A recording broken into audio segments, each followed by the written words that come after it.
السلام علیکم زه منیس خان او نن د اگست شلم تاریخ نن په سپریم کورټ کې یو ډېر عجیبه کیس او دا د عمران خان د 9 مئی د اتو کیسو ضمانت دا لاهور های کورټ دوه ججانو مسترد کړو او په کوم بنیادونو چې مسترد کړو نه چې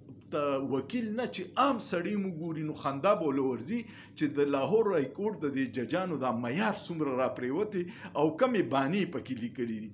بیا سپریم کورټ کې دا کیس ډیره موده نه اورېدو اوس چې واورېدو نو 15 پیرې دې کیس کې تاریخونه ورکړه اول چیف جسټس صاحب ورکو بیا یې ورکو بیا پرون چې کیس کله راغی نو بیا چیف جسټس صاحب وی چې یاره سلمان صفدر د عمران خان وکیل دی هغه ته وی چې تا اضافي دستاویزات جمع کړي دي نو ما ته موقع نه د ملاو شوی چې زه دا سټډي کوم نو ستانه یو ورځ اجازه غواړم چې دا کیس به سبا وکړو دا د سپریم کورټ په 77 ساله تاریخ کې په اول ځل دا چې سپریم کورټ چیف جسټس د وکیل نه رعایت غواړي چې یو ورځ را راکه خیر دی زه به دا واورم سلمان صفدر صاحب ورته چې موږ خو څه نشو کولی ټیک دا نن بیا تاریخي ښودی نو نن بیا ډېر عجیبه کار دا وشو چې کم پراسیکیوټر دی ذوالفقار صاحب د هغه باره کې پته ولګېده یو درخواست راغی چې هغه ته فوډ پویزن شوي خېټه خرابه ده نو په دې وجه باندې سبا ته واړو خو دا د ذوالفقار صاحب یوازې خېټه نه ده خراب دا د دې ټول فرسوده نظام خېټه خرابه ده ځکه چې د عمران خان د کیس ټول جعلي کیسونه دي او یو کس مورد دو ته تیار نه یو چې لا په میډیا راشي چې کیس وګورئ نو خندا به درشي ځکه چې په 9 مئی په ورځ باندې عمران خان په دغه ورځ رینجرز گرفتار کړو او دغه گرفتاری بیا سپریم کورټ غیر قانوني کړه او خلکو چې سر ریاکشن کړی دي نو غریب خو په جیل کې د سنه خبروم نه دی او ټول الزام په هغه چوري خو دا ټول چې دی نو دا د نظام خېټه خرابه ده دا څومره اداري چې دي دا غوی د یو کس علاج ولنه ورځي او عمران خان دی ځکه چې دا خلاف یو دروغ بیانیه جوړه کړې ده د غدارۍ الزامونه دي په یو سړي باندې په 70 سال کې یو کیس نه او په 71 سال کې په 300 کیسونه نو پوه شي چې نظام څومره غبراو دي او کله اسټابلیشمنت چمچي راچوتي شي وي چې معافي دی وغواړي نو دو سوچو کا چې اټمي ملک دی دومره زبردست فوج دی انډیا له مو شکست ورکو او د یو مافیت غریبانان ناشتي نو ډیر د افسوس خبره ده بیا پکې یو کار دا وشو چې نن سپریم کورټ ته هغه پولیس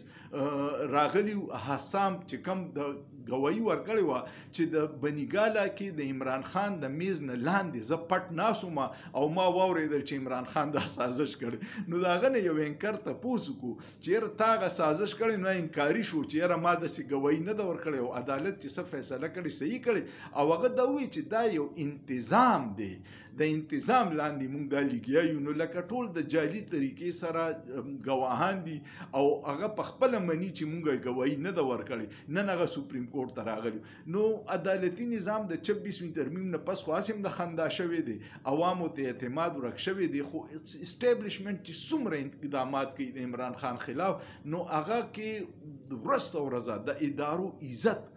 کمیږي سیوا کیږي نه او دغه بدقسمتي ده چې کله په عوامو کې د ادارو باندې اعتبار ختم شي نو هغه ریاست ته نقصان کوي دا ټول سرکاري خلک به سموده پس ریټایر شي لاړ به شي خو 25 کروڑ عوام له ملک نه دوزخ جوړیږي الله دیو کې چې داسې صالح قیادت راشي داسې ادارې مضبوطی شي چې هغه د ذاتي انا نه راوځي ذاتي پسند ناپسند نه وځي او د ملک د فایدې فیصلې وکړي دا څه چې روان دي نو ملک بالکل په غلطه لار روان دي او زموږ په دې فرسوده نظام کې د عوامو نه د ریلیف څه امید شته نه څه د مستقبل ښه امید شته هر څه تباهۍ ته روان دي دوی مني نه میډیا له باندې پابندي ده او د اربونو روپۍ اشتهارونه ورکوي نو